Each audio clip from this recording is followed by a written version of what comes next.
Tadi sudah menyinggung sedikit mengenai struktur teks editorial, yaitu ada pernyataan pendapat atau tesis, ada argumentasi, dan penegasan ulang atau reiterasi. Tesis berisi sudut pandang penulis terhadap permasalahan yang diangkat, berupa pernyataan atau teori yang akan diperkuat oleh argumen. Bagian ini juga berisi pendapat yang berusaha agar pembaca dapat mengikuti arah berpikir penulis. Kemudian struktur yang kedua adalah argumentasi.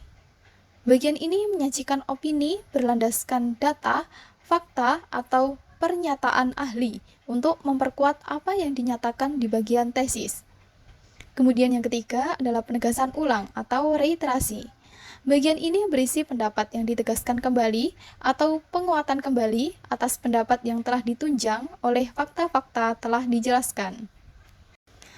Materi selanjutnya adalah kaidah kebahasaan teks editorial. Jika ada struktur, yang pastinya ada kaidah kebahasaan. Oke, yang pertama kita akan membahas adverbia. Adverbia atau kata keterangan yang digunakan dalam teks editorial pada umumnya berupa verba kuantitatif. Adverbia kuantitatif yang digunakan contohnya biasanya, sering, kadang-kadang, jarang, sebagian besar, dan sebagainya. Kaidah kebahasaan yang kedua pastinya kalian sudah tidak asing lagi. Ya, benar, konjungsi. Konjungsi merupakan kelas kata yang berfungsi untuk menghubungkan baik antar kata, antar frasa, maupun antar kalimat. Berdasarkan fungsinya, konjungsi dikelompokkan menjadi 3, yaitu konjungsi intrakalimat, contohnya tetapi, atau, dan, sehingga, agar, karena, dan kemudian. Konjungsi antar kalimat, contohnya bahkan, malahan, dan sesungguhnya. Konjungsi yang ketiga, konjungsi korelatif. Konjungsi korelatif ini berpasangan. Jika ada sedemikian rupa, maka pasangannya sehingga.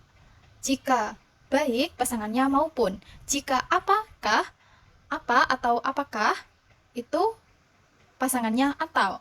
Jika tidak hanya, pasangannya tetapi juga. Jika makin, pasangannya kian. Kaidah kebahasaan yang ketiga adalah verba material. Verba material adalah kata kerja yang menyatakan suatu perbuatan, pekerjaan, aktivitas yang dapat dilihat. Contohnya, membaca, menulis, dan memukul. Kaidah kebahasaan yang keempat adalah verba mental.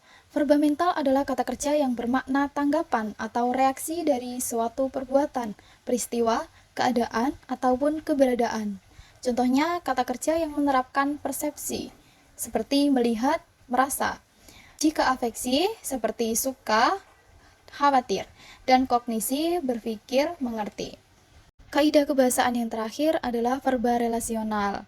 Verba relasional berfungsi untuk menghubungkan antara subjek dengan pelengkap.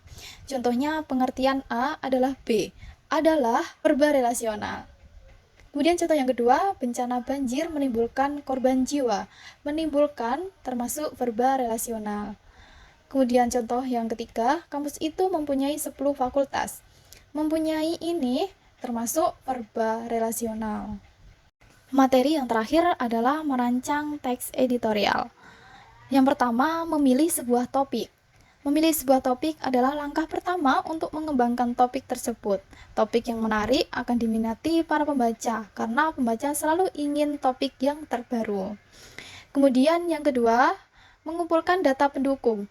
Opini yang dituliskan dalam teks editorial haruslah dimasukkan data pendukung, seperti pendapat para ahli dan pakar-pakar tertentu, supaya tulisan tersebut menjadi berbobot data berupa fakta-fakta yang berhubungan dengan topik akan sangat mendukung pendapat yang sudah dibuat. Yang ketiga, mengaitkan bagian teks editorial serta pengembangannya. Mengaitkan bagian editorial serta pengembangannya, lakukanlah diskusi terlebih dahulu untuk menggabungkan antara isu yang ada dan topik yang sedang ditulis. Selain itu, penulis teks editorial harus memperhatikan bahasa. Fakta-fakta dan pendapat yang dikemukakan apakah sudah tepat atau belum bagi pembaca. Yang keempat, Memperbaiki isi dan kaidah kebahasaan teks editorial.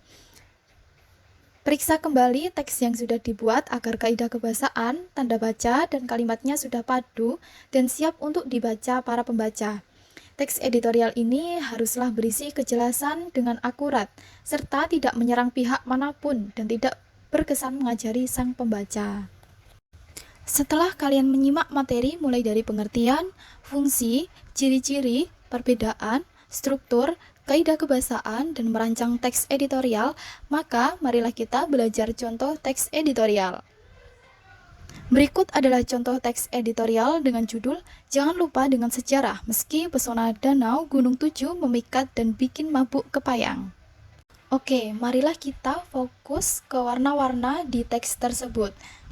Untuk bagian struktur, ada warna orange kekuningan, yaitu ada tesis, ada argumentasi dengan ditandai garis-garis bagian.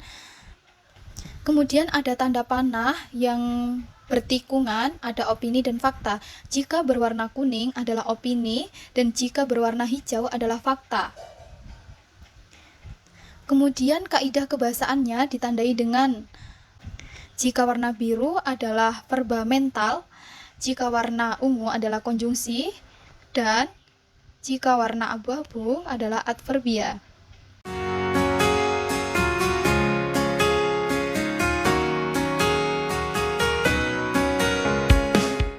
Di bagian selanjutnya, peraturannya masih sama. Orange kekuningan ada strukturnya, yaitu kelanjutannya tadi, argumentasi dan reiterasi. Kemudian ada tanda panah bertikungan, jika warna hijau adalah fakta, dan sedangkan yang kuning adalah opini. Kemudian untuk kaidah kebahasaannya ada ketambahan warna peach, yaitu verba relasional. Silakan dicermati. Kemudian marilah kita lanjut kuis.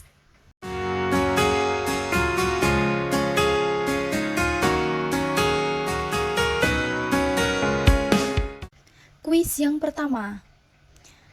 Ciri-ciri kata yang menunjukkan opini adalah kecuali. Oke, mari kita baca teksnya. Pariwisataindonesia.id.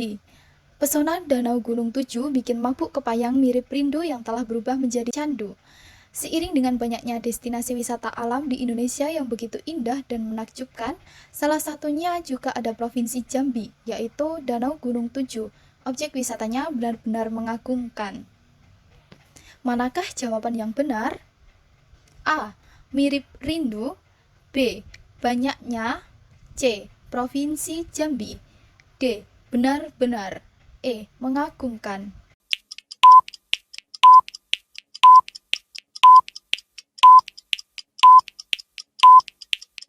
Oke, mari kita bahas. Mirip rindu, termasuk opini. Banyaknya, termasuk opini. Provinsi Jambi, termasuk fakta. Benar-benar, termasuk opini. Mengagumkan, termasuk opini. Jawaban yang benar adalah C. Provinsi Jambi. Untuk kuis selanjutnya bisa dipelajari sendiri-sendiri. Terima kasih sudah menyimak dari awal hingga akhir. Antusias belajar kalian sangat luar biasa. Semangat untuk kedepannya, jangan lupa dengan kata-kata ini. Jangan pernah membuang kesempatan belajarmu, atau kau akan merasakan pahitnya kehidupan. Tetap semangat, sampai jumpa di kemudian hari. Salam sejahtera bagi kita semua.